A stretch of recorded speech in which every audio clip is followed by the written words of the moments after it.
ৰাইজ ভাৰতবৰ্ষৰ ৭৯তম স্বাধীনতা দিৱস উপলক্ষে মই আপোনালোকক আন্তৰিক শুভেচ্ছা আৰু অভিনন্দন জনাইছো। এই পবিত্ৰ দিনটোত জাতিৰ পিতা মহামানৱ মহাত্মা গান্ধীৰ লগতে দেশৰ স্বাধীনতা সংগ্ৰামত আত্মত্যাগ কৰা প্ৰতিগৰাকী মহান সংগ্ৰামীলৈ মই সশ্ৰদ্ধ প্ৰণিপাত জনাইছো।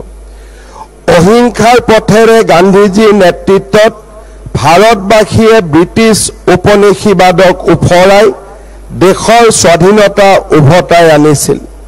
স্বাধীনতাৰ মহান যুঁজত অসমবাসীয়েও সৰ্বস্ব উজাৰি জপিয়াই পৰিছিল।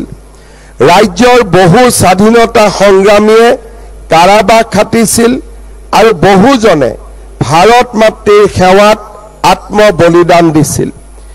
এই মহান স্বাধীনতা সংগ্ৰামীসকল আমাৰ প্ৰেৰণা আৰু আদৰ্শৰ প্ৰতীক।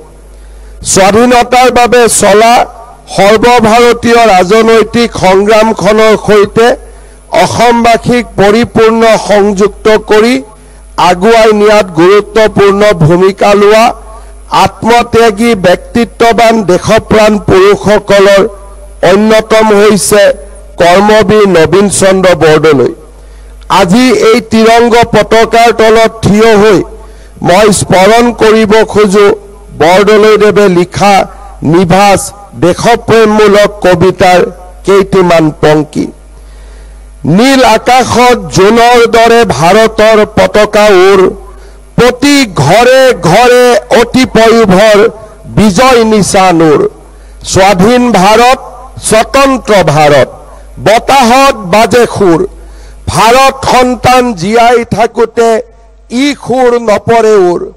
কুমাৰী কাশ্মীৰ শদিয়া সিন্ধু সুদূৰ লংকাপুৰ, ডংকা উঠক স্বাধীন ভাৰত উৰৈ লাহৰী উৰ। আজিৰ এই পবিত্ৰ ক্ষণত মই স্মৰণ কৰিব খোজো স্বৰাজোত্তৰ কালৰ অসমৰ প্ৰথমগৰাকী মুখ্যমন্ত্ৰী ভাৰত ৰত্ন গোপীনাথ বৰদলৈদেৱক। প্ৰথমগৰাকী মুখ্যমন্ত্ৰী হিচাপে দায়িত্বভাৰ লৈ বিভিন্ন সমস্যাৰে ভাৰাক্ৰান্ত হৈ পৰা অসমখনক তেওঁ আধুনিক আৰু বিকশিত ৰাজ্যৰূপে নিৰ্মাণৰ সপোন দেখিছিল। পূববংগীয় পমুৱা মুছলমানৰ প্ৰব্ৰজনে খিলঞ্জীয়াৰ মনত জন্ম দিয়া শংকাৰ পৰিপ্ৰেক্ষিতত বৰদলৈদেৱে থলুৱাক সুৰক্ষিত অসম নিৰ্মাণৰ বাবে কৰ্মযজ্ঞত নামি পৰিছিল। মাত্ৰ ৩ বছৰীয়া কাৰ্যকালত গোপীনাথ বৰদলৈয়ে খিলঞ্জীয়াৰ জাতি মাটি ভেটি সুৰক্ষিত কৰি আৰু অৰ্থনৈতিকভাৱে স্বাৱলম্বী হ'ব পৰা এখন অসমৰ বীজ সিঁচিছিল।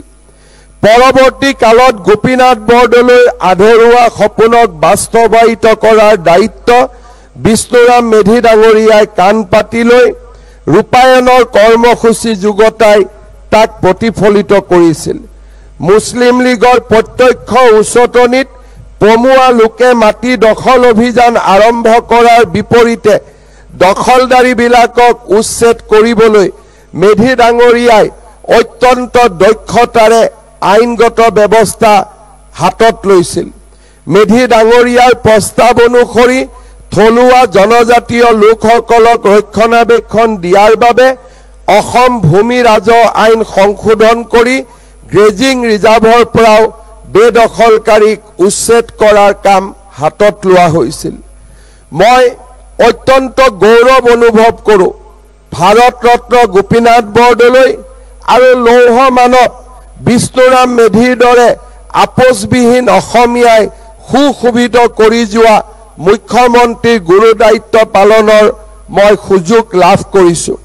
2021 চনৰ মে' মাহত অসমবাসীৰ বিপুল সমৰ্থনেৰে মই মুখ্যমন্ত্ৰীৰ দায়িত্ব গ্ৰহণ কৰিছিলোঁ।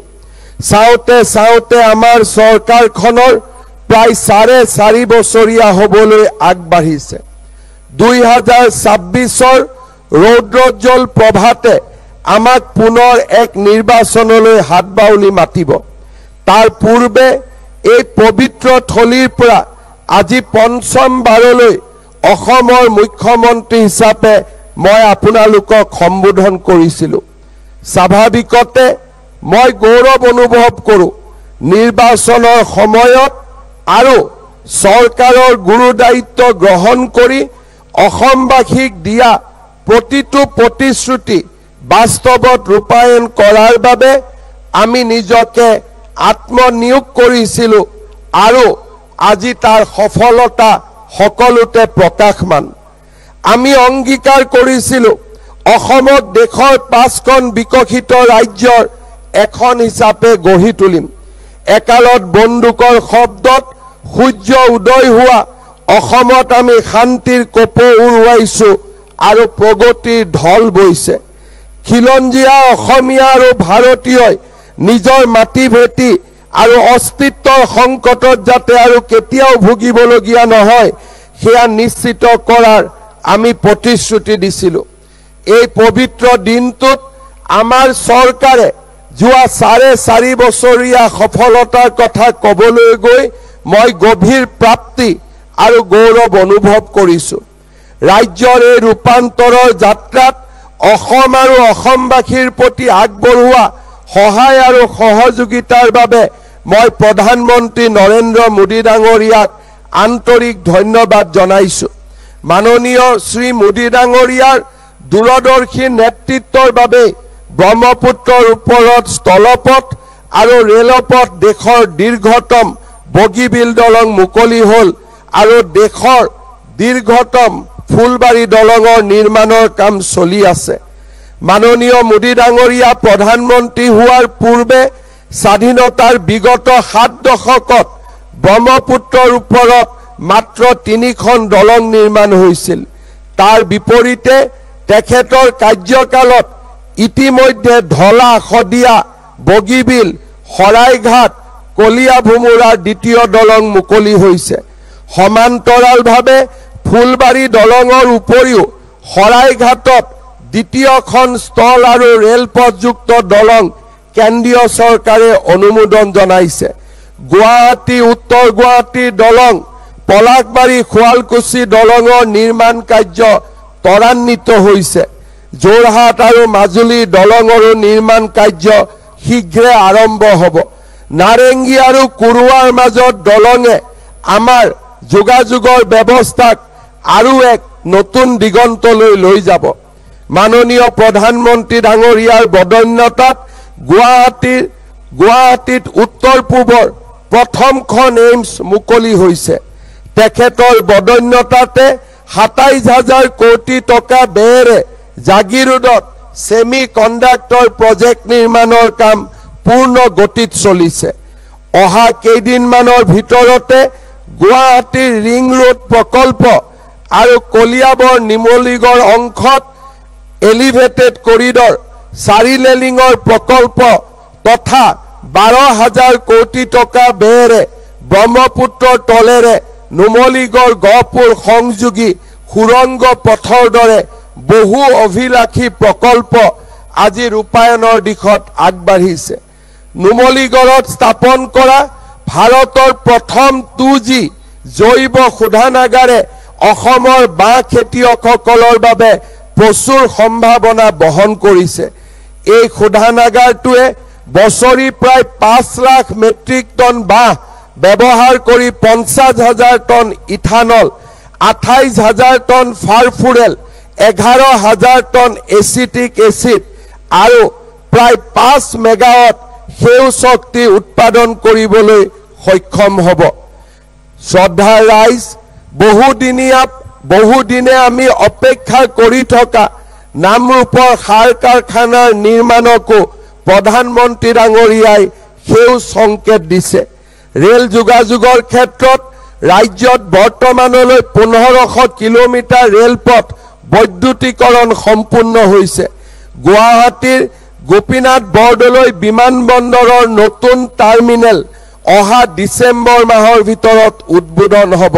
ব্ৰহ্মপুত্ৰ আৰু বৰাক নদীৰ মাজেৰে ভাৰত বাংলাদেশ প্ৰটকল পথত মালবাহী জাহাজ চলাচল পুনৰ আৰম্ভ হৈছে।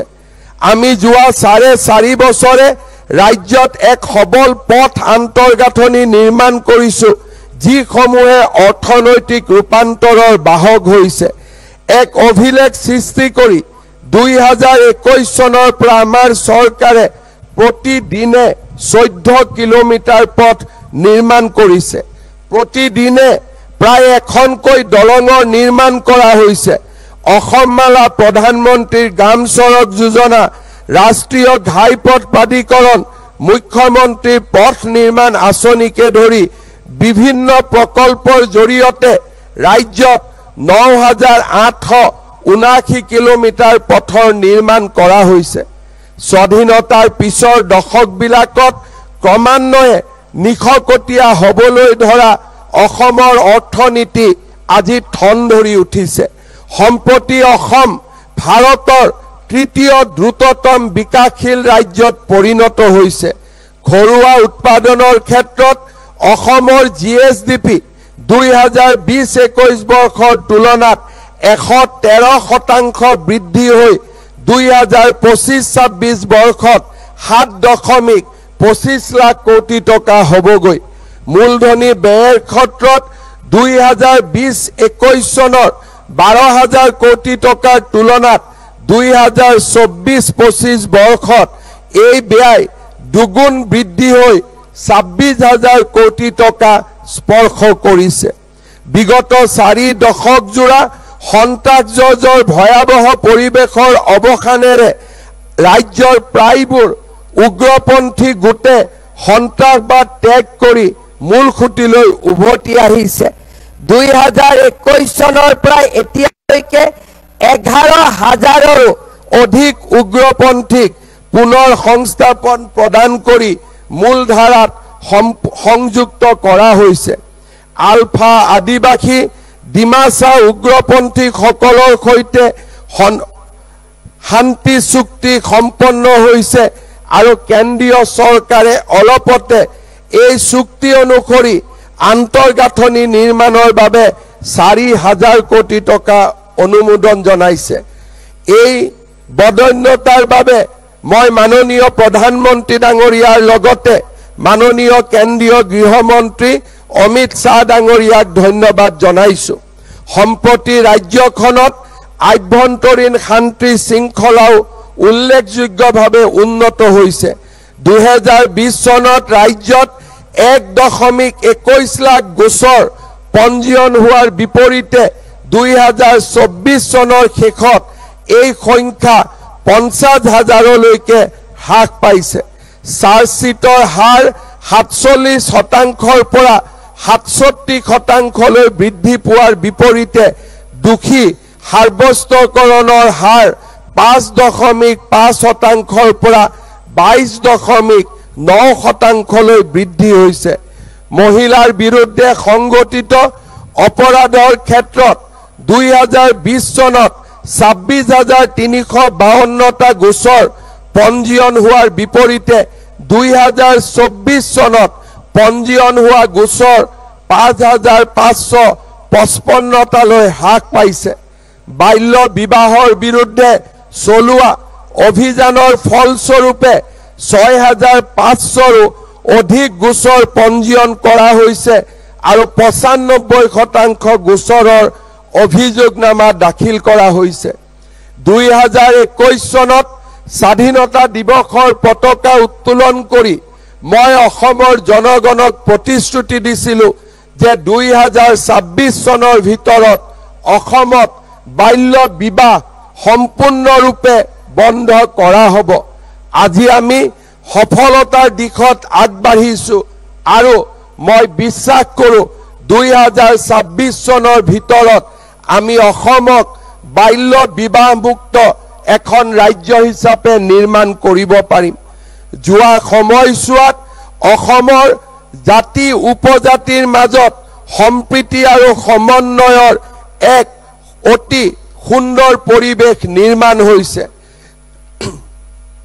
যিখন অসমত প্ৰতিদিনে ধন দাবী বন্ধ হৰতাল পথ অৱৰোহৰ দৰে নিত্য নৈমিত্তিক ঘটনা সংঘটিত হৈছিল আজি আমি সেই ঘটনাসমূহক অতীতলৈ ঠেলি দিছোঁ। আমি আজি অসমত এক আন্দোলনমুক্ত পৰিৱেশ নিৰ্মাণ কৰিছোঁ। ৰাজ্যত শিক্ষা সংস্কৃতিৰ এক নতুন পৰিৱেশ নিৰ্মাণ হৈছে। এখন আন্দোলনমুক্ত অসমত অসমৰ যুৱ শক্তিয়ে এখন নতুন অসমৰ স্বপ্ন দেখিবলৈ আৰম্ভ কৰিছে। আমি গৌৰৱ অনুভৱ কৰোঁ যে নিউয়ৰ্ক টাইমছৰ দৰে বাতৰি কাকতে 2025 চনত বিশ্বৰ ভিতৰতে অসমক চতুৰ্থখন সৰ্বাধিক আকৰ্ষণীয় পৰ্যটকৰ ঠাই হিচাপে চিহ্নিত কৰিছে। নিযুক্তিৰ ক্ষেত্ৰত আমাৰ ৰাজ্য চৰকাৰে এক নতুন মাইলৰ খুঁটা স্থাপন কৰিবলৈ সক্ষম হৈছিল। স্বাধীনতা দিৱসৰ পবিত্ৰ ভাৰতৰ জাতীয় পতাকাৰ তলত থিয় হৈ আমি আকৌ এবাৰ মনত পেলাম কংগ্ৰেছৰ শাসনকালত কি ধৰণে চৰকাৰী চাকৰি নিলাম কৰা হৈছিল। দুৰ্নীতি আৰু স্বজনপ্ৰীতিৰ গহ্বৰত অসমৰ যুৱ শক্তিৰ সপোনবোৰক হত্যা কৰা হৈছিল। আজি আমি সেই পৰিৱেশ পৰিৱৰ্তন কৰিলোঁ। 1,21,240 গৰাকী যুৱক যুৱতীক যোৱা 4.5 বছৰত স্বচ্ছতা আৰু সম্পূৰ্ণ নিকা পদ্ধতিৰে নিয়োগ কৰি আমি অসমৰ যুৱ শক্তিৰ মাজত এক নতুন আশাৰ সঞ্চাৰ কৰিবলৈ সক্ষম হৈছোঁ। অহা 10 অক্টোবৰত আৰু কেইবা হাজাৰ যুৱক যুৱতীয়ে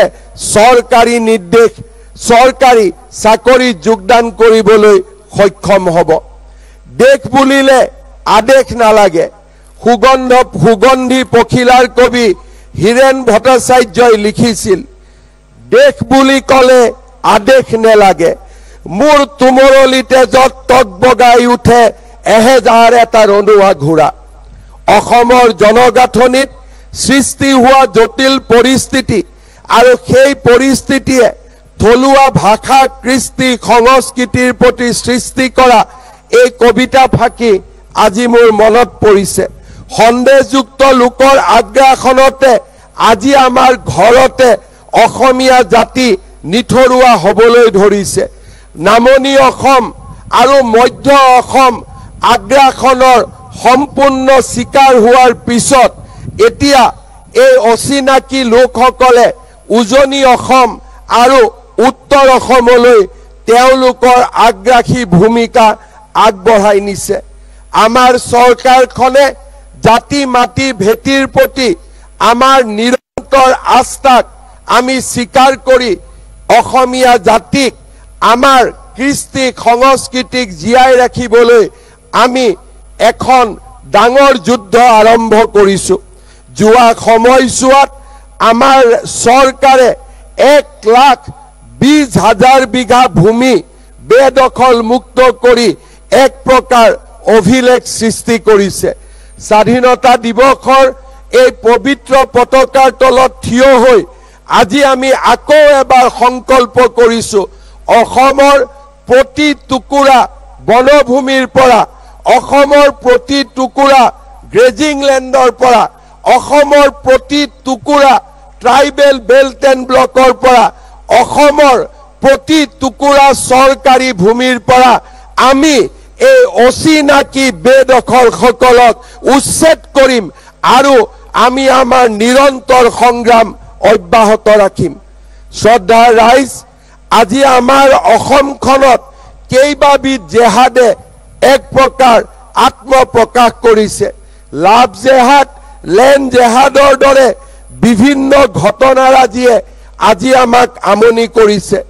চৰকাৰে বুঢ়া চাপৰিৰ পৰা উৰিয়াম ঘাটলৈ, গৰুখুটিৰ পৰা গোৱালপাৰালৈ এক বিশাল উচ্ছেদ অভিযান চলাই আমি আকৌ এবাৰ অসমীয়া জাতিৰ সামগ্ৰিক সংকল্পক আমি প্ৰকাশ কৰিছোঁ আৰু আজি স্বাধীনতা দিৱসৰ পবিত্ৰ পতাকাৰ তলত থিয় হৈ আমি অসমীয়া জাতিয়ে সংকল্প লৈছোঁ যে অসমৰ এটুকুৰা মাটিও অচিনাকি বেদখলকাৰীৰ পৰা মুক্ত নকৰালৈ আমি ক্ষান্ত নহম, আমি আমাৰ সংগ্ৰাম অব্যাহত ৰাখিম। শ্ৰদ্ধাৰ ৰাইজ, এই সময়ছোৱাত অসমীয়া জাতিক সকলো ফালৰ পৰা সংৰক্ষিত আৰু সুৰক্ষিত কৰিবলৈ আমি প্ৰচেষ্টা চলাইছিলোঁ। বিধানসভাৰ আসনসমূহৰ পুনৰ নিৰ্ধাৰণে আমাৰ বহু দশকলৈ অসমখনক খিলঞ্জীয়াৰ বাবে সুৰক্ষিত কৰি ৰাখিব। অসমৰ জাতীয় জীৱন, ভাষা তথা কলা সংস্কৃতিৰ ক্ষেত্ৰখনলৈ ৰাজ্যৰ সত্ৰসমূহৰ অমূল্য অৱদান আছে। সত্ৰভূমি বেদখলকাৰীৰ পৰা মুক্ত কৰাৰ বাবে আমি অসম সত্ৰ আয়োগ গঠন কৰিছিলোঁ। ঐতিহাসিক পবিত্ৰ বৰদোৱা থানৰ পৰা বেদখলকাৰীক আমি সম্পূৰ্ণভাৱে উচ্ছেদ কৰিছোঁ। আলিপুখুৰীৰ পাতেকীবাৰীৰ বেদখলকৃত ভূমি আৰু বঙাইগাঁও ৰঘুনাথ সত্ৰৰ প্ৰায় 245 বিঘা মাটিৰ ক্ষেত্ৰত আমি মীমাংসাত উপনীত হৈছোঁ। বৰপেটা সত্ৰৰো বাগবৰকে আদি কৰি কেইবাটাও ৰাজচক্ৰ এলেকাৰ ভূমি আমি উদ্ধাৰ কৰিবলৈ সক্ষম হৈছোঁ। শ্ৰদ্ধাৰ ৰাইজ, আমাৰ নামনি অসম আৰু মধ্য অসমৰ পৰা এছাম লোকে আমাৰ থলুৱা লোকে প্ৰব্ৰজন কৰিছিল। যিটো সময়ত অচিনাকি লোকসকলে আমাক চাৰিওফালৰ পৰা বেৰি ধৰিছিলে, আমি কিছুমান লোকে নিজৰ মাটি বাৰী বিক্ৰী কৰি গুৱাহাটী মহানগৰীলৈ উঠি আহিছিলোঁ। কিন্তু আমাৰ মাজৰে এছাম লোক আছিল, আমাৰ মাজৰে এছাম গৌৰৱী অসমীয়া আছিলে, যিসকলে নিজৰ মাটি ভেটিৰ পৰা উঠি আহিবলৈ অস্বীকাৰ কৰিছিল। সংখ্যাত কেইঘৰমান হ'ব, কিন্তু এই কেইঘৰ ব্যক্তিয়ে সত্ৰসমূহৰ অক্ষয় বন্তি গছি আজিও জ্বলাই ৰাখিছে। সেইসকলে নিজৰ মাটি বিক্ৰী কৰিবলৈ অস্বীকাৰ কৰি অসমৰ জাতীয় পৰিচয় সেই দুৰ্গম অঞ্চলসমূহতো আজিও বজাই ৰাখিছে। মই সেই সাহসী অসমীয়াসকলক আজিৰ দিনটোত প্ৰণাম জনাইছোঁ। যোৱাকালি আগ্নেয়াস্ত্ৰৰ অনুমতি পত্ৰ প্ৰদান কৰাৰ সুচল প্ৰক্ৰিয়া, সেইসকল সাহসী অসমীয়াৰ প্ৰতি আমাৰ শ্ৰদ্ধাঞ্জলি। মই আজি স্বাধীনতা দিৱসৰ পতাকাৰ তলত থিয় হৈ অসমীয়াক আহ্বান জনাম, ভাৰতীয়ক আহ্বান জনাম, এটু টুকুৰা মাটিও অচিনাকি লোকক বিক্ৰী নকৰিব। আমাৰ অসমখন জীয়াই থাকিব লাগিব। আমাৰ নতুন প্ৰজন্মৰ বাবে আমি এখন সুৰক্ষিত অসম এৰি থৈ যাব লাগিব। আমাৰ মাটি আৰু আমাৰ সংস্কৃতিক আমি যদি অচিনাকি লোকৰ হাতত দিব যাওঁ, কেইটামান টকা কোনোবাই বেছিকৈ দিব বুলিয়ে আমি যদি আমাৰ নিজৰ মাটি টুকুৰা অচিনাকি লোকৰ হাতত তুলি দিওঁ, আমাৰ অসমীয়া জাতিৰ এই বিজয় সূৰ্য বহুদিনলৈ উজ্বলি থাকিব নোৱাৰিব। মই স্বাধীনতা দিৱসৰ পতাকাৰ তলত থিয় হৈ অসমৰ সমূহ জনসাধাৰণক এক সামগ্ৰিক সংকল্প ল'বলৈ আহ্বান জনাইছোঁ, যেন আমাৰ মাটি কোনো কাৰণতে আমি অচিনাকি লোকসকলক বিক্ৰী নকৰোঁ। আমাৰ মাটিক আমি খামুচি ধৰি থাকিম আৰু আমাৰ জাতীয় সত্তাক আমি অনন্ত কাললৈ ৰক্ষা কৰিম। শ্ৰদ্ধাৰ ৰাইজ, অচিনাকি লোকসকলৰ বিপৰীতে খিলঞ্জীয়া জনজাতি, খিলঞ্জীয়া অনুসূচিত জাতি, অন্যান্য পিছপৰা আৰু সাধাৰণ শ্ৰেণীৰ ৰাইজক আমি ভূমিৰ অধিকাৰ প্ৰদান কৰিছোঁ। মিছন বসুন্ধৰাই আজি পৰ্যন্ত 2,29,000 লোকক ভূমিৰ অধিকাৰ প্ৰদান কৰিছে। যোৱা 4টা বছৰত অসমৰ গৌৰৱময় ঐতিহ্যৰ স্বাক্ষৰ চৰাইদেউ মৈদামে ইউনেস্কোৰ বিশ্ব ঐতিহ্যৰ স্বীকৃতি লাভ কৰিলে। চৰকাৰ আৰু ৰাইজৰ প্ৰচেষ্টাত অসমীয়া ভাষাই ধ্ৰুপদী ভাষাৰ মৰ্যাদা লাভ কৰিলে। ৰাজ্যৰ অন্যতম সংযোগী ভাষা বাংলা ভাষাকো ধ্ৰুপদী ভাষাৰ মৰ্যাদা প্ৰদান কৰাৰ ফলত দুইটা ভাষাৰ মাজত থকা সংঘৰ্ষৰ সামৰণি পৰিল আৰু দুইটা ভাষাৰ স্বতন্ত্ৰতা স্বকীয়ভাৱে প্ৰকাশ পালে। অসমৰ ইতিহাসৰ গৌৰৱময় অধ্যায়বোৰ সৰ্বভাৰতীয় স্তৰত বলিষ্ঠভাৱে উপস্থাপন হোৱা নাছিল। অপাৰেশ্যন সিন্দুৰৰ উত্তৰ দিবলৈ গৈ প্ৰধানমন্ত্ৰী নৰেন্দ্ৰ মোদী ডাঙৰীয়াই ছত্ৰপতি শিৱাজী, ৰাণা প্ৰতাপ সিং আৰু আন বীৰসকলৰ লগতে লাচিত বৰফুকনৰ নামো উল্লেখ কৰি আমাৰ জাতি সত্তাক আকৌ এবাৰ সাহস আৰু ঐতিহ্যৰে অলংকিত কৰিলে। NCERTৰ পাঠ্যক্ৰমত অসমৰ বুৰঞ্জী সন্নিৱিষ্ট কৰি কেন্দ্ৰীয় চৰকাৰে অসমক সন্মানিত কৰিলে। মই অসমবাসী ৰাইজক প্ৰতিশ্ৰুতি দিওঁ যে NCERTৰ পাঠ্যক্ৰমত যি দুই এটা শব্দৰ সংশোধনৰ প্ৰয়োজন আছে তাৰ বিষয়েও আমি কাম হাতত ল'ম আৰু সেই সংশোধনীও আমি নিশ্চিতভাৱে সন্নিৱিষ্ট কৰিম। অসমৰ স্বাভিমান আৰু ঐতিহ্যক উচ্চ মানত প্ৰতিষ্ঠা কৰাটো আমাৰ চৰকাৰৰ এক পবিত্ৰ কৰ্মযজ্ঞ।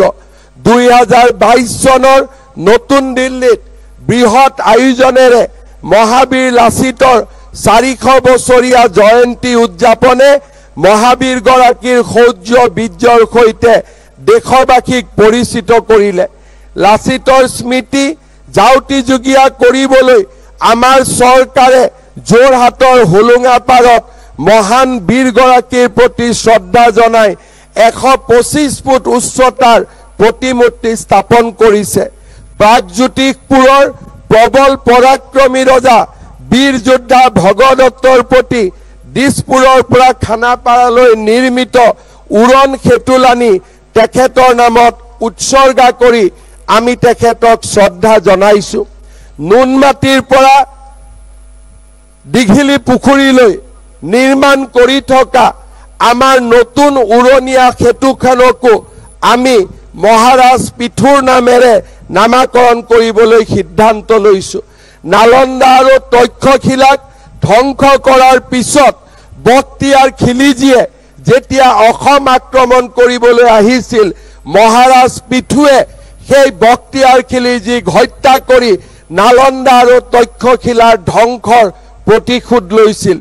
এই মহান অসমীয়া বীৰগৰাকীক ৰাষ্ট্ৰীয় প্ৰেক্ষাপটত আকৌ এবাৰ প্ৰক্ষেপ কৰা, আকৌ এবাৰ স্থাপন কৰা আমাৰ চৰকাৰে সেই দায়িত্বভাৰো গ্ৰহণ কৰিছে। মহাৰাজ পিঠুৰ সমান্তৰালভাৱে বঙাইগাঁৱত চিলাৰাইৰ এক বিশাল প্ৰতিমূৰ্তি আৰু উজনি অসমত চুতীয়া ৰাজ্যৰ গৌৰৱী ৰাণী সতী সাধনীৰো এক বিশাল প্ৰতিমূৰ্তি স্থাপনৰ বাবে ৰাজ্য চৰকাৰে সিদ্ধান্ত গ্ৰহণ কৰিছে। অসমৰ প্ৰথমগৰাকী অকংগ্ৰেছী মুখ্যমন্ত্ৰী সমাজবাদী আৰু ৰাষ্ট্ৰবাদী গোলাপ বৰবৰাৰ 100 বছৰৰ জন্ম জয়ন্তীও অহা 29 আগষ্টত আমি আয়োজন কৰিছো। অসমৰ পৰম্পৰা, অসমৰ ঐতিহ্য আৰু অসমৰ বুৰঞ্জী আমি এনেধৰণে অসমৰ ভৱিষ্যত প্ৰজন্মৰ বাবে সংৰক্ষিত কৰিম। বিহু আৰু ঝুমুৰক ৰাষ্ট্ৰীয় প্ৰেক্ষাপটলৈ লৈ যোৱাৰ পিছত অহা ডিচেম্বৰ মাহত বাগৰুম্বাকো আমি ৰাষ্ট্ৰীয় প্ৰেক্ষাপটলৈ লৈ যোৱাৰ বাবে ইতিমধ্যে প্ৰচেষ্টা আৰম্ভ কৰিছো।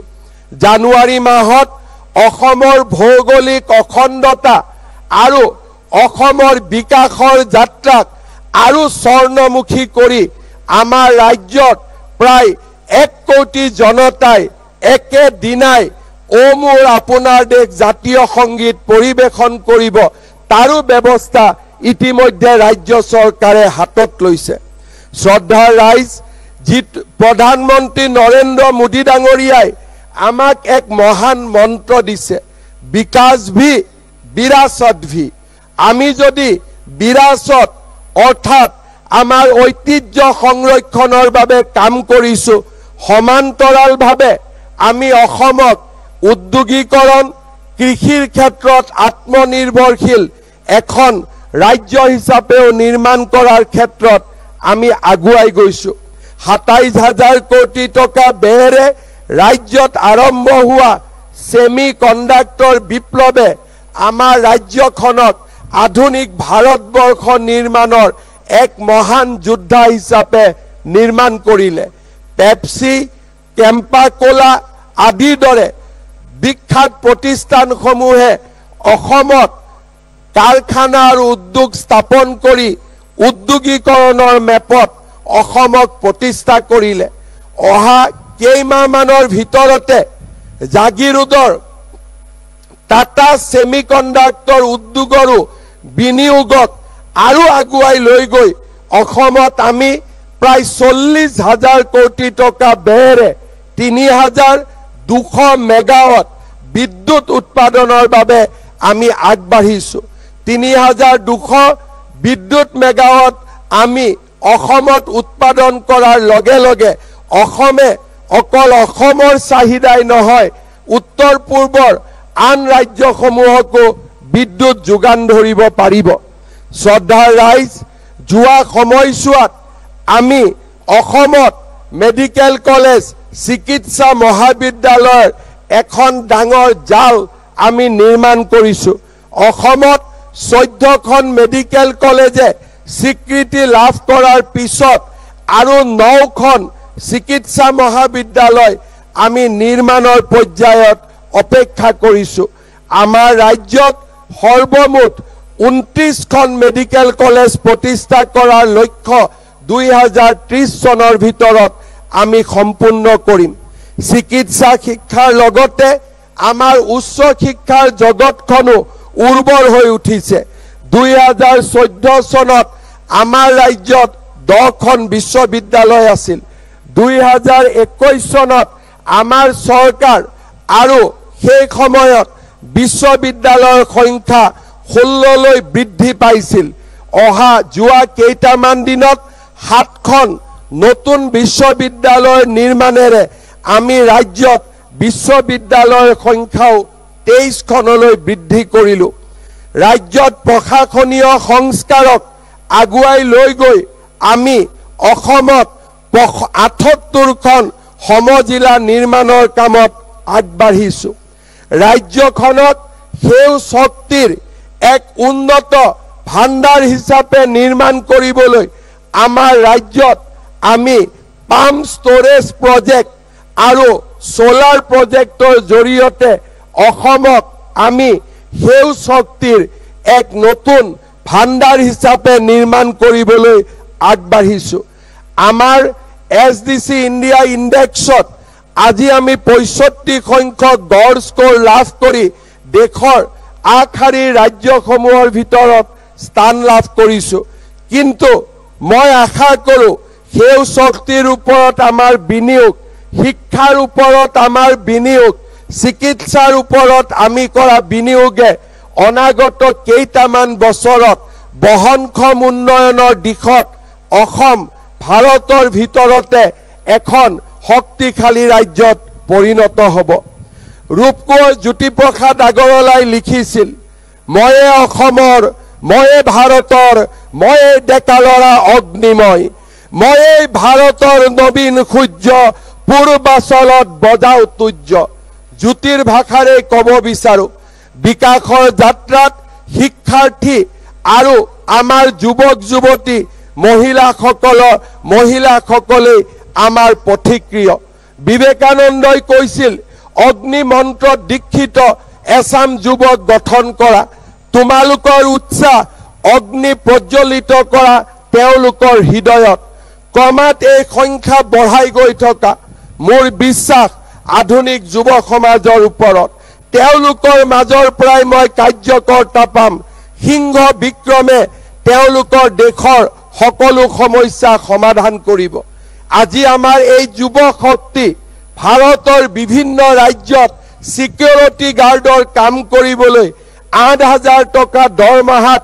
কাম কৰিবলৈ বিভিন্ন ৰাজ্যলৈ যায় অসমক উদ্যোগীকৰণ আদানী আম্বানী টাটাৰ কাৰণে নালাগে অসমক উদ্যোগীকৰণ লাগে সেই লাখ লাখ যুৱকক আমি যাতে অসমলৈ উভতাই আনিব পাৰো তেওঁলোকৰ পিতৃ মাতৃক এডভান্টেজ অসমৰ সময়ত আমি প্ৰতিশ্ৰুতি দিছিলো যে আমাৰ ৰাজ্যটো উদ্যোগ নিৰ্মাণ হ'ব আৰু সেই উদ্যোগত অসমৰ পৰা ভাৰতৰ বিভিন্ন স্থানত কম টকা দৰমহাত ৮,০০০ টকা দৰমহাত চাকৰি কৰা যুৱক শক্তিসকলক আমি উভতাই আনিম তেওঁলোকৰ পিতৃ মাতৃৰ বুকুলৈ আজি সেই মহান মন্ত্ৰকে শিৰোগত কৰি অসমক আমি এক উদ্যোগীকৰণৰ দিশত আগবঢ়াই লৈ গৈছো কিছুমান ৰাইজে আমাক সমালোচনা কৰিব কিন্তু সেইসকল ৰাইজৰ ল'ৰা ছোৱালী বাংগালোৰত গৈ সিকিউৰিটি গাৰ্ডৰ কাম কৰা নাই আমাৰ লক্ষ্য সেইসকল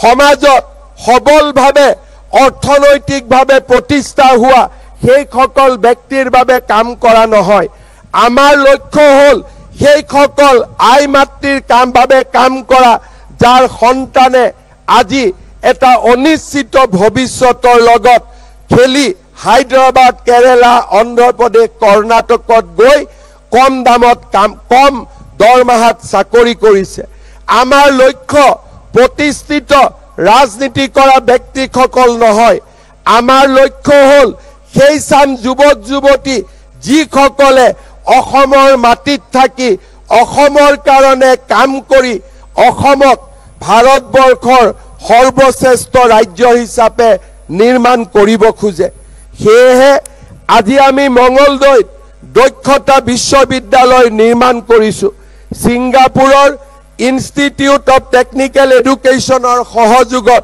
গুৱাহাটীত নৰ্থ ইষ্ট স্কিল চেণ্টাৰ স্থাপন কৰিছো টাটা টেকনলজিৰ লগত আমি সমাহিত হৈ ৩৪খন পলিটেকনিক আৰু ৪৩খন ITI উৎকৃষ্টতাৰ কেন্দ্ৰলৈ ইণ্ডাষ্ট্ৰী 4.0ৰ বাবে যুৱকসকলক প্ৰস্তুত কৰিবলৈ আমি এক মহান কেন্দ্ৰলৈ নিৰ্মাণ কৰিছো বিদেশী ভাষাৰ শিক্ষাৰ জৰিয়তে জাপান কোৰিয়া ছিংগাপুৰ দৰে দেশসমূহত অসমীয়া যুৱক যুৱতীক সংস্থাপনৰ বাবে আমি এক নতুন পথ মুকলি কৰিছো নিযুত মইনাৰ দৰে আঁচনিয়ে আমাৰ ৰাজ্যৰ ছাত্ৰীসকলৰ মাজত শিক্ষাৰ প্ৰতি ধাউতি বঢ়াইছে বাল্য বিবাহৰ বিৰুদ্ধে এক প্ৰচণ্ড সংগ্ৰামত নিজেই নামি পৰিছে মই আজিৰ দিনটোত আমাৰ ছাত্ৰীসকলক আকৌ এবাৰ শুভেচ্ছা জনাইছো আৰু নিযুত মইনা আঁচনিৰে নিজৰ জীৱন সংগ্ৰামক আগবঢ়াই লৈ যোৱা অসমৰ উদীয়মান ছাত্ৰী সমাজলৈ মোৰ অভিনন্দন জনাইছো অসমত উদ্যমিতা বিকাশৰ বাবে আজি আমি Assam innovation and startup foundation নিৰ্মাণ কৰিছো আৰু আমাৰ ৰাজ্যত ষ্টাৰ্টআপৰ এটা বিশাল ইকোসিস্টেম নিৰ্মাণৰ বাবে আমি কাম আৰম্ভ কৰিছো ৰাজ্যৰ দৰিদ্ৰ আৰু মধ্যবিত্ত জনগণ আমাৰ সেৱাৰ থলী তেওঁলোকক জীৱনত নিৰাপত্তা দিয়া আমাৰ চৰকাৰৰ আটাইতকৈ ডাঙৰ দায়িত্ব আজি ৰাজ্য চৰকাৰে 17 ছেপ্টেম্বৰৰ দিনা অৰ্থাৎ প্ৰধানমন্ত্ৰী নৰেন্দ্ৰ মোদী ডাঙৰীয়াৰ উপজা দিনটোত আমি অৰুণোদয়ৰ তৃতীয় সংস্কৰণ আৰম্ভ কৰিম ইয়াৰ ফলত ৰাজ্যৰ ৩৮ লাখ উপকৃত হ'ব তাৰোপৰি অৰুণোদয় পৰিয়ালসমূহক গেছ সিলিণ্ডাৰ ক্ৰয়ৰ বাবে আমি অতিৰিক্তকৈ আৰু ২৫০ টকা ৰাজসাহায্য দিয়াৰ বাবেও সিদ্ধান্ত গ্ৰহণ কৰিছো মুখ্যমন্ত্ৰীৰ মহিলা উদ্যমিতা আঁচনিৰ জৰিয়তে প্ৰায় ৪০ লাখ মহিলাই উদ্যমিতাৰ লগত জড়িত হৈ পৰিব ৰাজ্যৰ ৪ লাখ আত্মসহায়ক গোটৰ ৪০ লাখ উদ্যমী মহিলাই আজি আমাৰ ৰাজ্যৰ গ্ৰাম্য অৰ্থনীতিক অতি সুন্দৰভাৱে বৰঙণি আগবঢ়াইছে ৮,৮২,০০০ লাখপতি বাইদেউ আজি তেওঁলোকৰ স্বাৱলম্বিতা আৰু আত্মনিৰ্ভৰশীলতাৰ প্ৰতীক হৈ পৰিছে। আত্মসহায়ক গোটসমূহে ঋণ পৰিশোধ কৰি NPAৰ হাৰ 1% নিম্নগামী কৰিছে। মাইক্ৰ' ফাইনেন্সৰ ঋণ ৰেহাই দি আমি আমাৰ ৰাজ্যৰ মহিলাসকলক এক অমোঘ শক্তি প্ৰদান কৰিছোঁ।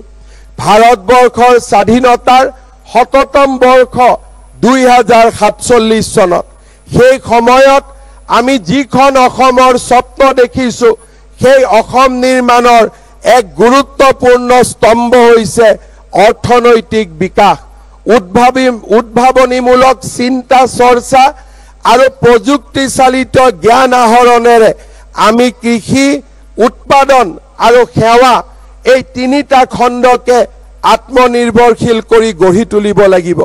প্ৰধানমন্ত্ৰী ডাঙৰীয়াই যি আত্মনিৰ্ভৰশীল ভাৰতৰ কথা কৈছে, ই হৈছে 140 কোটি ভাৰতীয় নিজৰ ভৰিত দৃঢ়ভাৱে থিয় হোৱাৰ আৰু নিজৰ সম্পদ আৰু শক্তিক সঠিক ব্যৱহাৰৰ সাৰ্বজনীন প্ৰয়াস। আত্মনিৰ্ভৰশীল ভাৰত কেৱল চৰকাৰী কাৰ্যসূচী নহয়, ই এক জন আন্দোলন য'ত দেশৰ কৃষকৰ পৰা আৰম্ভ কৰি উদ্যোগপতি, শিক্ষাৰ্থী, পেছাদাৰী, গৃহিণী, যুৱক যুৱতী সকলোৰে অংশগ্ৰহণ অপৰিহাৰ্য। এই লক্ষ্যত প্ৰথম হৈছে ভোকেল ফৰ লোকেল, অৰ্থাৎ স্থানীয় সামগ্ৰী, সম্পদ আৰু প্ৰতিভাক অগ্ৰাধিকাৰ প্ৰদান। কিন্তু আমি ইয়াতে থমকি ৰলে নহ'ব। ভোকেল ফৰ লোকেলক আমি আগুৱাই লৈ গৈ লোকেল ফৰ গ্লোবেল, অৰ্থাৎ ভাৰতত নিৰ্মিত সামগ্ৰী বিশ্ব বজাৰ দখল কৰিব, তাৰ বাবে আমি কাম কৰিব লাগিব। MSME, কৃষি, ষ্টাৰ্টআপ, আয়ুৰ্বেদ, যোগ, হস্তশিল্প আদিৰ সকলো ক্ষেত্ৰত আমাৰ দেশে ইতিমধ্যে সক্ষমতা প্ৰদান কৰিবলৈ সক্ষম হৈছে। প্ৰধানমন্ত্ৰী নৰেন্দ্ৰ মোদী ডাঙৰীয়াই স্বদেশী সামগ্ৰী ব্যৱহাৰৰ বাবে জনোৱা আহ্বান দেখাত অতি সৰল যদিও ই গভীৰ অৰ্থ বহন কৰে। স্বদেশী সামগ্ৰী ব্যৱহাৰৰ অৰ্থ কেৱল ক্ৰয় বিক্ৰয় নহয়, ইয়াৰ জৰিয়তে আমি থলুৱা উদ্যোগক শক্তিশালী কৰোঁ। আত্মনিৰ্ভৰশীল ভাৰতৰ লক্ষ্য প্ৰাপ্তিৰ এক গুৰুত্বপূৰ্ণ স্তম্ভ হৈছে আমাৰ সামগ্ৰী যাতে জিৰ' ডিফেক্ট হয়। তাৰ বাবে আমি গুণগত মানৰ সামগ্ৰী নিৰ্মাণ কৰিব লাগিব আৰু পৰিৱেশৰ ওপৰতো জিৰ' এফেক্ট হ'ব লাগিব। আমাৰ উৎপাদিত সামগ্ৰীয়ে কোনো ক্ষতিকাৰক প্ৰভাৱ নেপেলাব। ষ্টাৰ্টআপৰ পৰা বৃহৎ কোম্পানীলৈ সকলোৱে এই মাপকাঠি মানি চলিব। আত্মনিৰ্ভৰ ভাৰতৰ যাত্ৰা হৈছে প্ৰযুক্তিৰ যাত্ৰা। মেড ইন ইণ্ডিয়া চিপছৰ লক্ষ্যৰে অগ্ৰসৰ হোৱা ছেমিকণ্ডাক্টৰ মিছন, কৃত্ৰিম বুদ্ধিমত্তা, মহাকাশ অন্বেষণ, জৈৱ প্ৰযুক্তি, নৱীকৰণ শক্তি প্ৰত্যেক ক্ষেত্ৰতে ভাৰত আজি আগবাঢ়িছে। এই নতুন যুগৰ বাবে আমাৰ নতুন জাতীয় মন্ত্ৰ হ'ব জয় জোৱান, জয় কিষাণ, জয় বিজ্ঞান, জয় অনুসন্ধান। প্ৰতিৰক্ষাৰ ক্ষেত্ৰত আজি আমি দৃঢ়ভাৱে আগবাঢ়িছোঁ। মেক ইন ইণ্ডিয়াৰ জৰিয়তে যুদ্ধ জাহাজ, বিমান আৰু অত্যাধুনিক অস্ত্ৰ সামগ্ৰী আমি নিজে নিৰ্মাণ কৰিছোঁ। আমাৰ আত্মনিৰ্ভৰশীলতাৰ পৰাক্ৰম আমি অপাৰেশ্যন সিন্দুৰৰ সময়ত দেখিবলৈ সক্ষম হৈছোঁ। আজিৰ এই দিনটোত মই অসমবাসী ৰাইজৰ হৈ পুনৰ এবাৰ অপাৰেশ্যন সিন্দুৰৰ পৰাক্ৰমী যোদ্ধাসকললৈ মোৰ বিনম্ৰ শ্ৰদ্ধা নিবেদন কৰিছোঁ। তাৰ লগে লগে পাঠানকোটত সন্ত্ৰাসবাদীৰ নিৰ্মম আক্ৰমণত বলি হোৱা সকলো আমাৰ দেশৰ নাগৰিকৰ প্ৰতি মোৰ শ্ৰদ্ধা জনাইছোঁ আৰু প্ৰতিটো পৰিয়াললৈ অসমবাসীৰ সমবেদনা জ্ঞাপন কৰিছোঁ। কৃষি ভাৰত অতীজৰ পৰাই আত্মনিৰ্ভৰ। এতিয়া আমাৰ লক্ষ্য হ'ব বিশ্ব বজাৰলৈ কৃষি সামগ্ৰী প্ৰেৰণ কৰা। সৌৰ উদ্যানৰ পৰা সমুদ্ৰীয় বায়ু শক্তিলৈ স্বচ্ছ সেউজ শক্তিৰ ব্যৱহাৰে আমি দেশৰ পৰিৱেশ নিৰ্মাণ কৰিম। খাদী আমাৰ আত্মনিৰ্ভৰশীলতাৰ আন এক অস্ত্ৰ। স্বাধীনতা সংগ্ৰামৰ যি খাদীয়ে দাসত্বৰ শিকলি ছিঙিছিল, আজিও সেই খাদীয়ে আত্মনিৰ্ভৰশীলতাৰ নতুন ইতিহাস লিখিব পাৰে। জাগিৰোডৰ ছেমিকণ্ডাক্টৰ উদ্যোগৰ চিপছ বিশ্ব বজাৰলৈ যাব। অসমৰ হস্তশিল্প, অসমৰ বস্ত্ৰশিল্প আৰু অসমৰ GI টেগৰ প্ৰতিটো সামগ্ৰী আমি সম্পূৰ্ণভাৱে বিজ্ঞানসন্মতভাৱে নিৰ্মাণ কৰি বিশ্ব বজাৰ আমি দখল কৰিব পাৰোঁ। অসমৰ হালধি, অসমৰ বাও ধান, অসমৰ ভোট জলকীয়া আদিৰ দৰে অজস্ৰ সামগ্ৰী আৰু আমাৰ ষ্টাৰ্টআপে নিৰ্মাণ কৰা নতুন নতুন উদ্ভাৱনী শক্তি আমি অসমেও বিশ্ব বজাৰ দখল কৰিব পাৰোঁ। অসমৰ যুৱ শক্তিক আজিৰ এই পবিত্ৰ দিনটোত মই পুনৰ এবাৰ আত্মনিৰ্ভৰশীল অসম আৰু আত্মনিৰ্ভৰশীল ভাৰতৰ বাবে নিজকে উৎসৰ্গিত কৰিবলৈ আহ্বান জনাম। শ্ৰদ্ধাৰ ৰাইজ, স্বাধীনতা দিৱসত আমি সংকল্প ল'ম যে আমি এখন আত্মনিৰ্ভৰশীল ভাৰত আৰু আত্মনিৰ্ভৰশীল অসম গঢ়ি তুলিম। আমি স্বদেশী সামগ্ৰী ক্ৰয় কৰিম। প্ৰতিগৰাকী ব্যৱসায়ীয়ে উৎপাদিত সামগ্ৰীৰ গুণগত মান আৰু স্থিৰতাৰ প্ৰতিশ্ৰুতি প্ৰদান কৰিব। প্ৰতিগৰাকী উদ্ভাৱকে দেশৰ স্বাৰ্থক অগ্ৰাধিকাৰ দিব। প্ৰতিজন কৃষকে বহনক্ষম কৃষি পদ্ধতিক আঁকোৱালি ল'ব। প্ৰতিটো খণ্ডই নিৰ্ভৰশীলতাৰ জৰিয়তে আধিপত্যলৈ যাত্ৰা কৰিব আৰু 140 কোটি ভাৰতীয়ই মনে প্ৰাণে এই সংকল্প গ্ৰহণ কৰিব। শ্ৰদ্ধাৰ ৰাইজ, স্বাধীনতা দিৱসৰ এই পবিত্ৰ দিনটোত অসমক গাখীৰ উৎপাদনৰ ক্ষেত্ৰত শক্তিশালী ৰূপে নিৰ্মাণ কৰিবলৈ সমবায় আন্দোলনত আমাৰ যুৱকসকলক উৎসৰ্গিত কৰিবলৈ মই আকৌ এবাৰ আহ্বান জনাম। জাপান, ছিংগাপুৰ, কোৰিয়াৰ লগত চুক্তিৰ জৰিয়তে লেংগুৱেজ ট্ৰেইনিঙৰ মডেলৰ জৰিয়তে আমি অসমৰ 50,000 যুৱক যুৱতীক সেই ৰাষ্ট্ৰসমূহত নিযুক্তি দিব পাৰোঁ। আমাৰ ৰাজ্যৰ যুৱ শক্তিক এই দিশতো আগুৱাই আহিবলৈ মই আহ্বান জনাম। শ্ৰদ্ধাৰ ৰাইজ, মই দুটা কথা আপোনালোকক ক'ব খুজিছোঁ। আমাৰ ৰাজ্যখন ভাৰতৰ ভিতৰতে আমি সৰ্বশ্ৰেষ্ঠ ৰাজ্য নিৰ্মাণ কৰিব লাগিব। কিন্তু এই আন্দোলন মুখ্যমন্ত্ৰীৰ আন্দোলন হ'ব নোৱাৰে।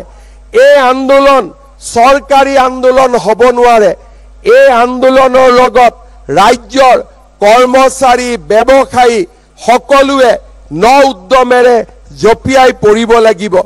দুৰ্নীতিৰ পৰিৱৰ্তে চৰকাৰী কাৰ্যালয়ত আমি কৰ্ম সংস্কৃতিৰ এক নতুন পৰিৱেশ নিৰ্মাণ কৰিব লাগিব। আমি আমাৰ ব্যৱসায়ীসকলে দেশৰ যাতে ইতিবাচক কামত আমি আগবাঢ়ি যাব পাৰোঁ, তাৰ বাবে কৰ আদায়ৰ ক্ষেত্ৰত নিজকে সম্পূৰ্ণ পবিত্ৰ হিচাপে নিৰ্মাণ কৰিব লাগিব।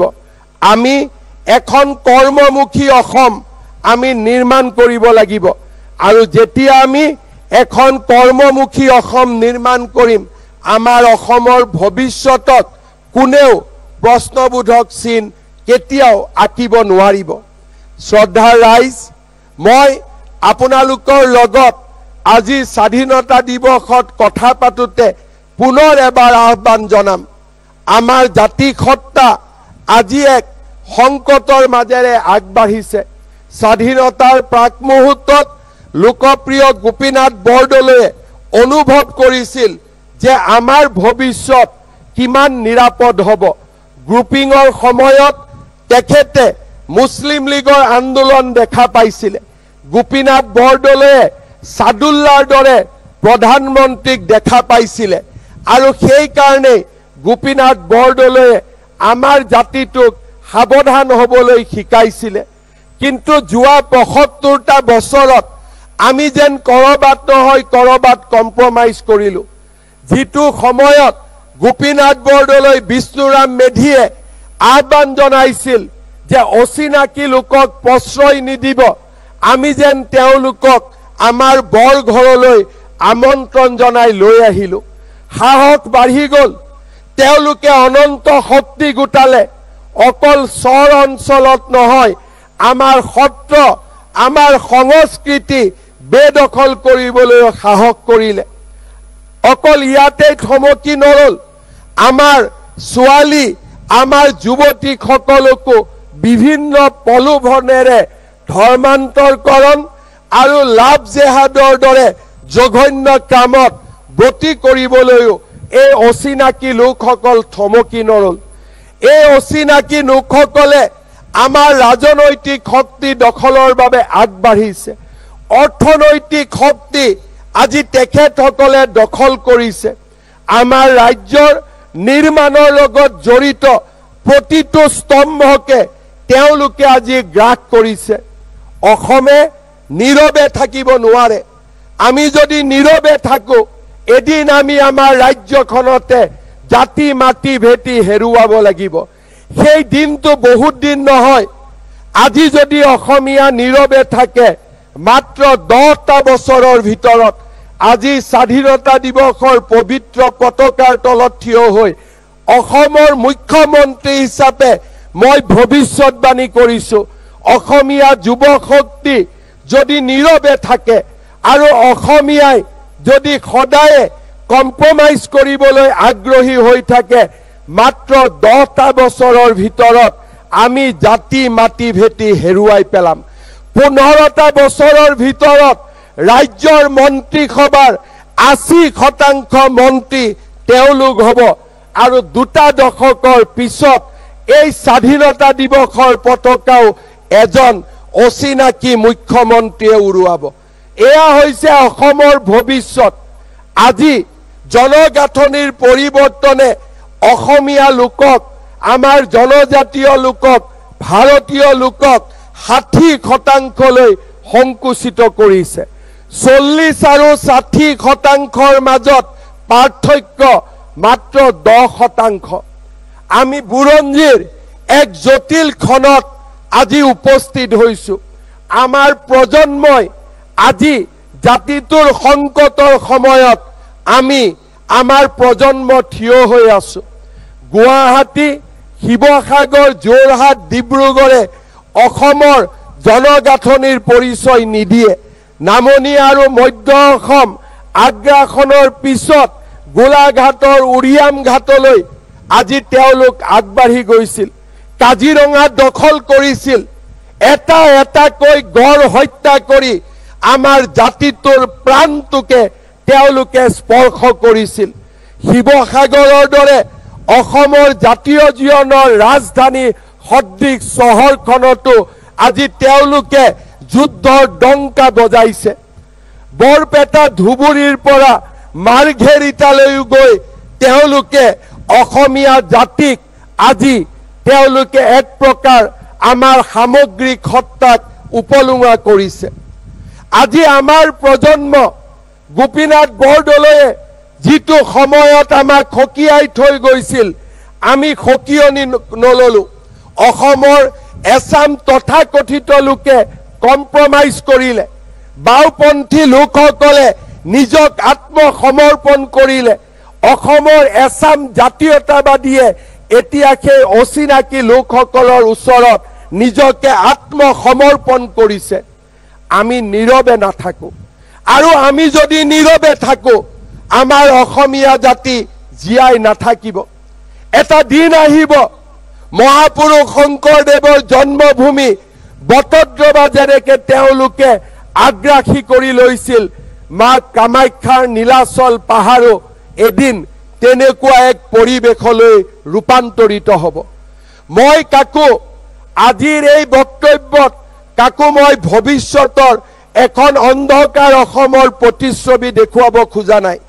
মই মাত্ৰ বাস্তৱৰ লগত জাতিটোক পৰিচয় কৰোৱাব খুজিছো।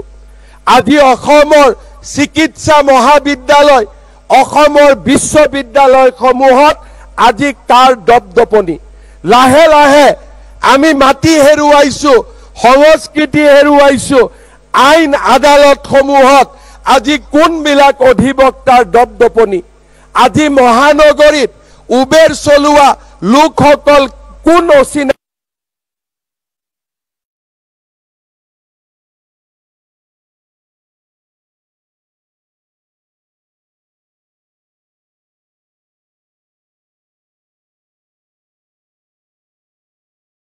ন অসমীয়াৰ সংজ্ঞা আঁকোৱালি ল'ব আমিও জানো।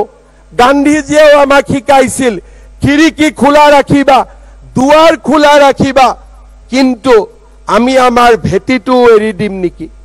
আজি সেই প্ৰশ্নৰ উত্তৰ আমাৰ প্ৰজন্মই দিব লাগিব। আৰু যদি সেই প্ৰশ্নৰ আমি উত্তৰ নিদিওঁ, আমাৰ কোলাত থকা কেঁচুৱাটোৱে এদিন ডাঙৰ হৈ অসমৰ পৰা আঁতৰি যাব বাধ্য হ'ব।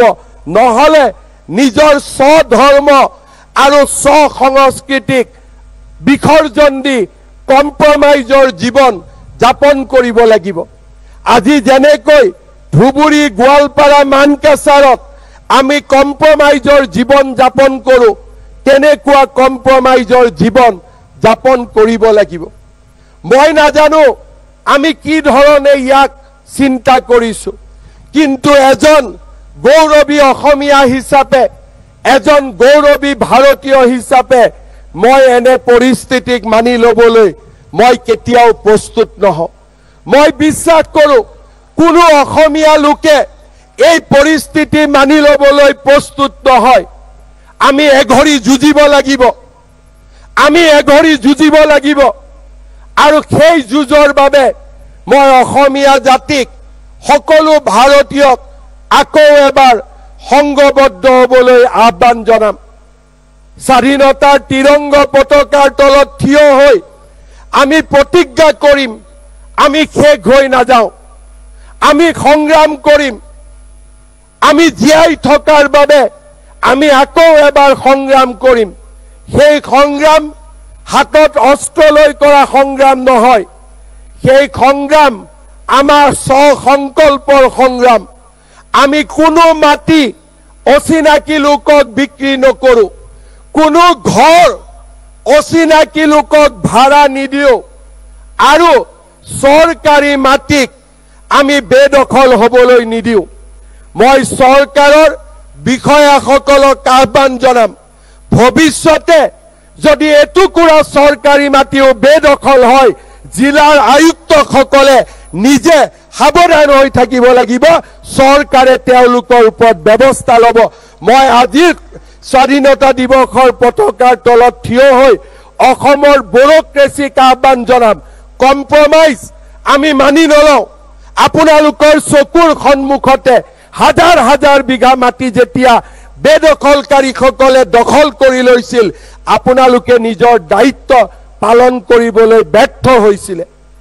আজি মই অসমৰ প্ৰতিজন কৰ্মচাৰীক আহ্বান জনাম, কাৰ্যালয়টো কম্প্ৰমাইজ নকৰিব। সুযোগ সুবিধা আমাৰ বাবে, সুযোগ সুবিধা অচিনাকি লোকৰ বাবে নহয়। আমি যদি প্ৰতিজ্ঞা কৰোঁ মাটি বিক্ৰী নকৰোঁ, ঘৰ ভাড়া নিদিওঁ, কাৰ্যালয়ৰ সুযোগ আমি অচিনাকি লোকসকলক নিদিওঁ, আৰু আমি স্বাৱলম্বিতাক আদৰি লওঁ, 20 বছৰত আহিব পৰা দুৰ্যোগ আমি 40 বছৰলৈ পিছুৱাই দিম। আৰু অসমৰ নতুন প্ৰজন্মই 40 বছৰৰ ভিতৰত নতুন ৰাস্তা উলিয়াব।